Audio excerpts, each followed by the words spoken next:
স্বাধীনতা, স্বাধীন, প্রত্যেকেই স্বাধীন হতে চায়, স্বাধীনতার সুখ লাভ করতে চায়। কোনো কোনো ক্ষেত্রে স্বাধীনতা বিপদের কারণ হয়ে দাঁড়ায়।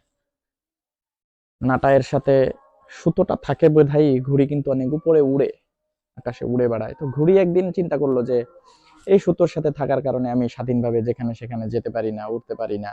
আবার মাঝে মধ্যে সুতো ধরে টান দিয়েলে ঘুড়ি অনেক সময় নিচে, হেঁচকা টানে নিচে নেমে আসে। তো এটা ঘুড়ির খুবই বিরক্তিকর একটা বিষয় হয়ে দাঁড়ালো। সে এখান থেকে মুক্তি খুঁজতেছে, সে এখান থেকে স্বাধীনতা খুঁজতেছে, নিজ গতিতে চলবে। তো কোনো কারণে কোনো এক কালে ভদ্রে এক ঘটনায় সুতোটা কেটে গেল। এখন ঘুড়ি দেখতেছে সে যেখানে সেখানে যেতে পারে, কিন্তু কিছুক্ষণের মধ্যেই সে বুঝতে পারলো তার সিদ্ধান্তটা ভুল ছিল।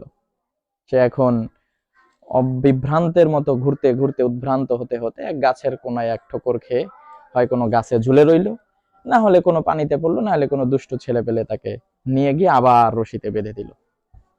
তো স্বাধীনতা মানেই সুখ নয়, স্বাধীনতা মানেই আনন্দ নয়, অনেক স্বাধীনতা বিপদ। কাজেই আমাদেরকে খেয়াল করতে হবে যে আমি যদি কোনো ক্ষেত্র থেকে, কোনো অবস্থান থেকে স্বাধীন হতে চাই, সেই স্বাধীনতা রক্ষা করা, সেই স্বাধীনতা কে নিজের মতো করে চলার মতো সক্ষমতা আমার আছে কিনা, নতুবা আমার অবস্থা ঘুড়ির মতোই হবে।